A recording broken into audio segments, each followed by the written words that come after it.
ముందుగా cinematography minister Durgesh గారికి ధన్యవాదాలు. సో ఈరోజు వారు ఒక ప్రెస్ నోటు ఇచ్చారు. సో 9 days నుంచి జరుగుతున్న ఒక సిచ్యువేషన్ని వాళ్ళు ఈరోజు కంక్లూడ్ చేయడం చాలా హ్యాపీగా ఉంది. సో ఇది సినిమా ఇండస్ట్రీ తరపున, తెలుగు సినిమా ఇండస్ట్రీ తరపున ఒక నిర్మాత, ఒక డిస్ట్రిబ్యూటర్, ఒక ప్రొడ్యూసర్గా ఒక దిల్ రాజు వారికి కృతజ్ఞతలు తెలియజేస్తున్నాం. సో సమస్య ఎక్కడో మొదలైంది. సో మినిస్టర్ గారు ఇచ్చిన స్టేట్మెంట్తో అన్నీ సద్దుమణిగిపోయాయి. సో మీడియా మిత్రులకు కూడా నా కోరిక అదే, ఆ కన్క్లూజన్ గురించే కొన్ని క్వశ్చన్స్కి కొన్ని ఆన్సర్స్ కావాలి కాబట్టి ఈరోజు నేను మిమ్మల్ని కలవడం జరుగుతుంది. దయచేసి దీంట్లో మిమ్మల్ని నేను కోరుకునేది ఎలాంటి కాంట్రవర్షియల్ పాయింట్స్ కానీ ఇక్కడ లేని మీరు అడుగుతూ అది డీవియేట్ అవ్వకుండా చూసుకోవాలని నా రిక్వెస్ట్ మీ అందరికీ. పోతే ఇది ఎక్కడ మొదలైందంటే April 19 east Godavari distributors, exhibitors అక్కడ ఒక మీటింగ్ చేసుకున్నారు. అప్పుడు ఆ మీటింగ్లో ఎగ్జిబ్యూటర్స్ కోరుకోవడం జరిగింది, వాళ్ళకున్న ప్రాబ్లం చెప్తూ. సో ఇట్లా థియేటర్లు వర్కౌట్ అవ్వట్లేదు కాబట్టి మాకు పర్సంటేజ్ విధానం ఉంటే బాగుంటుంది అని. సో పోతే అందరికీ ఎన్నిసార్లు ఉన్నా నేను ఒకటే చెప్పేది, ఈరోజు ప్రతి సినిమా సంవత్సరంలో 150 సినిమాలు రిలీజ్ అవుతే 90 సినిమాలు అందరూ పర్సంటేజ్ విధానంలోనే ఆడుతున్నారు.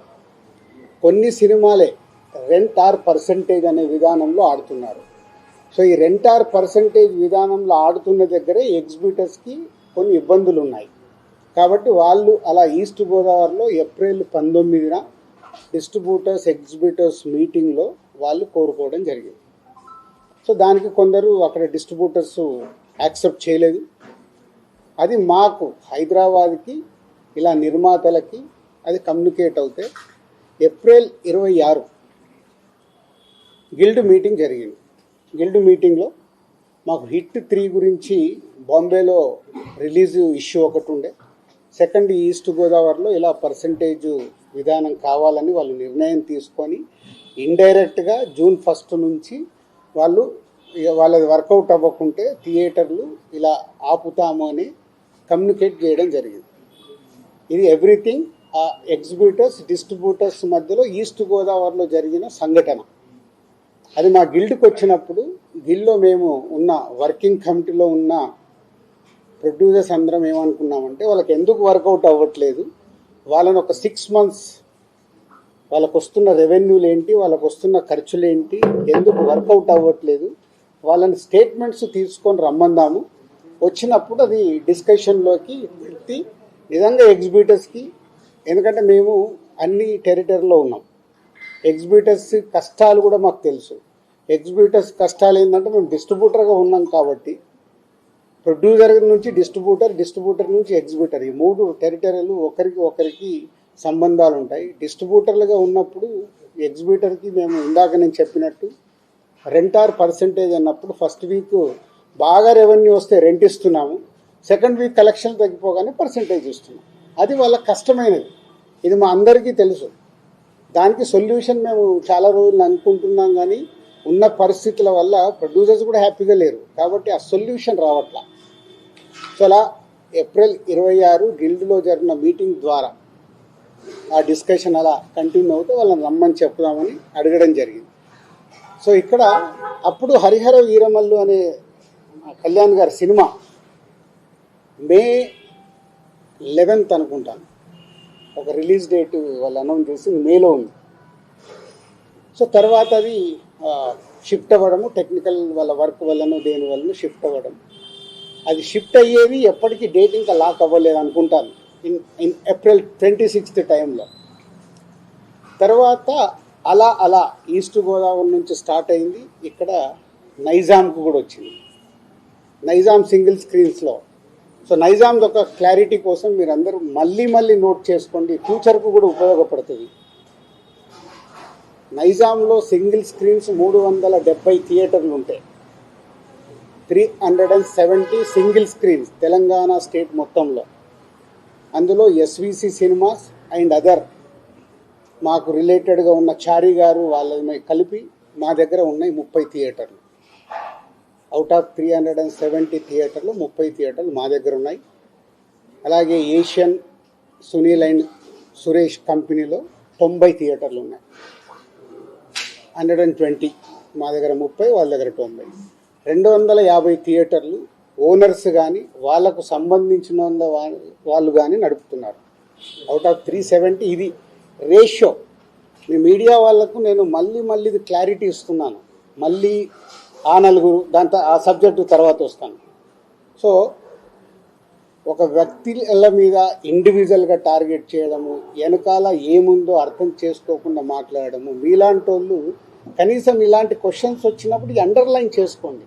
మీరు మాట్లాడేటప్పుడు ఎవరో ఎక్కడి నుంచో ఫోన్ ఇన్ తీసుకుంటారు. నాకు ఎవరో లింక్ పంపితే జీ న్యూస్ ఉన్నారు ఎవరైనా ఇక్కడ?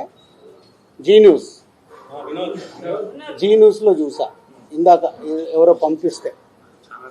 ఆ టాపిక్ సంబంధం లేదు కానీ అది కూడా తీస్తా. అక్కడేదో టాపిక్లో జరుగుతుంటే మళ్ళీ వస్తాను మెయిన్ పాయింట్కి. టాపిక్లో జరుగుతుంటే మొదటి రోజు గేమ్ చేంజర్ సినిమా పైరసీ వచ్చింది. అది నిర్మాతకి నష్టం, నిర్మాత ద్వారా డిస్ట్రిబ్యూటర్కి నష్టం, డిస్ట్రిబ్యూటర్ ద్వారా ఎగ్జిబ్యూటర్కి నష్టం.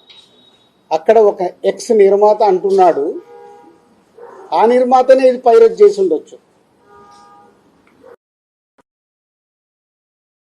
ప్యాషనెటిక్ ప్రొడ్యూసర్ అని నా సినిమాని నేను కాపాడుకోవడానికి ఫైట్ చేస్తాను అంటే ఎంత దిగజారిపోతున్నారు వాళ్ళు. మీడియాలోకి రావడానికా, మీడియా వాళ్ళు ఇచ్చే ఇంపార్టెంట్ కోసమా? అది అవసరం లేని టాపిక్. పైరసీ మీద మేము ఫైట్ చేస్తాం కానీ ఎవడన్నా ఇన్ హౌస్ మన ఇంట్లో మనిషి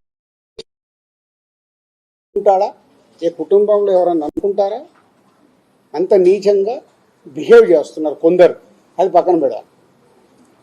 సో ఈ పర్సంటేజ్ విధానం తెలంగాణకు వచ్చినప్పుడు తెలంగాణ ఎగ్జిబిటర్స్ న్యాచురల్ గోదావరిలో అంటున్నారంట. ఇలా తెలంగాణలో కూడా మేము అన్ని థియేటర్లు మూత పడుతున్నాయి, మాకు ఏదో ఒక సొల్యూషన్ కావాలి అని శిరీష్ గారిని అడగడం జరిగింది. ఎవరు ఆ 270 థియేటర్లు? ఎందుకు 30 ఏళ్ల నుంచి వాళ్ళు మాతో వ్యాపారం చేస్తున్నారు. 98 నుంచి ఆ ఎగ్జిబిటర్స్కి మాకు 28 ఏళ్ళ నుంచి ఒక నడుస్తుంది ఆ రిలేషన్. వాళ్ళు అడిగినప్పుడు ఈస్ట్ గోదావరికి ఇలా జరుగుతుంది. శిరీష్ గారు నా నోటీస్లో తీసుకొచ్చారు. ఇలా ఛాంబర్ ప్రెసిడెంట్గా ఉన్నప్పుడు ఛాంబర్లో జరిగిన లాస్ట్ ఇయర్ నేను ఛాంబర్ ప్రెసిడెంట్, మీ అందరికీ తెలిసిందే. ఛాంబర్లో నువ్వు అన్నావంట ఎగ్జిబిటర్స్కి కూడా ఏదైనా కష్టాలు ఉన్నప్పుడు డెఫినెట్గా గవర్నమెంట్స్తో కూడా మాట్లాడి సాల్వ్ చేస్తామని వాళ్ళు ఈ పాయింట్ అడుగుతున్నారు. ఈస్ట్ గోదావరిలో అడుగుతున్నారు. What will do? ఎగ్జిబిటర్స్కి ఏం కావాలో అడగడంలో తప్పులేదు. వాళ్ళకు ఉన్న ప్రాబ్లమ్స్ ఏంటి వాళ్ళని చేసుకొని కమ్యూనికేట్ చేయమనండి. ఎవరికి? ఛాంబర్కి కమ్యూనికేట్ చేస్తే అప్పుడు ఛాంబర్ నుంచి ప్రొడ్యూసర్స్కి లేదా గవర్నమెంట్కి ఈ టాపిక్ వెళ్తుంది.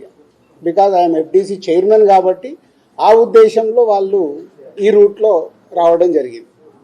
అది అయిపోయింది. సో నేను నా వెకేషన్ కోసం నేను హాలిడే వెళ్ళాను.